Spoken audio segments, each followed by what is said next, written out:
In this final segment of the Organizing and Convention unit, the characters are discussing final considerations associated with an upcoming contract to host a convention. All right, should we turn to food services? Yes. In your quote, were you able to include local products? We'd like to showcase some of our regional producers. Yeah, absolutely. We strive to offer local food and wine products. Here you go, some pamphlets. In the following segment, listen for questions and answers using the present perfect verb tense. The structure is have plus the past participle. Yes, it really looks good. It seems like a great idea. Have you had a chance to calculate the food cost yet? We have set the prices for 200 attendees. We can provide a continental breakfast for $7 per person. So over 2 days, that comes to a total of $2,800. And Robert has calculated the prices for the other meals.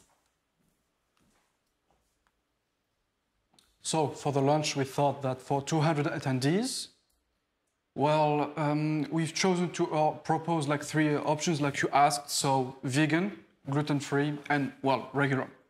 For the regular, we can propose like 2 dishes. So chicken pot pie and fish. And those 2 options will cost $10 per plate. That sounds good. That's what we want. And what about the dinner? Well, for the dinner, we went with a 4-course menu with, again, like the 4 options like you asked. So vegan, gluten-free, and again, regular, including lasagna and not your mother's meatloaf, which is, by the way, very delicious. And well, with the 2 glasses of wine or beer per person, the service will cost $22. And well, to summarize, in total, the meals will cost $14,450. And that does not include like the lunch breaks. No. Is there any way to bring that cost down? I mean, if you want, we can do like a 3-course menu, if you want.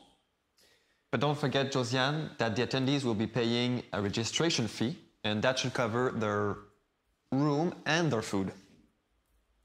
For the final catering service, we would have tea, coffee, and health snacks during the breaks. It would be a price of $7 per person and a total of $1,400. Have you had a chance to look for local vineyards? I was wondering if they would give us a discount. We have. And if you agree with our idea of the entertainment for the convention, I think you'll find that our local vineyard will be able to give us a good price. Yeah. What have you got in mind? So we thought that before the dinner, we could have like a wine tasting event. We've discussed with a few local producers who are interested in participating. And well, they gave us good prices and also a few bottles for a drawing. And then, after dinner, we suggest to have an award ceremony. We could have a variety of categories. I think it would be a nice way to reward the tourism employees who have been working so hard these past couple of years.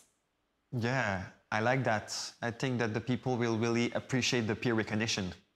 All right, I can get back to you with a quote on that tomorrow. Great. And what about judging costs?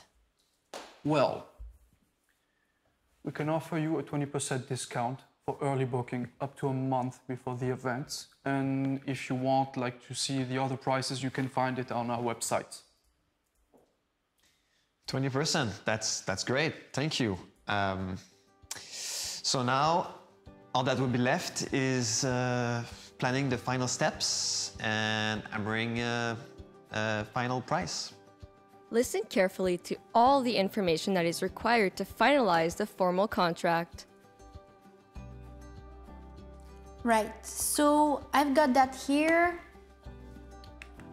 We only have to set up a payment schedule, cancellation terms, a cancellation by hotel clause, a termination clause for if there's a weather-related event or something, an indemnification clause, and a photo release clause. We can come to a verbal agreement and then drop a formal written contract. At that point, we would ask for a deposit of 20%. How does that sound? This final segment wraps up the unit on organizing a convention. As we see, there are many steps in the professional organization of a convention, and there are several elements we did not discuss. If there are terms you do not understand, you can listen again, try to remember them, and then look up the meanings.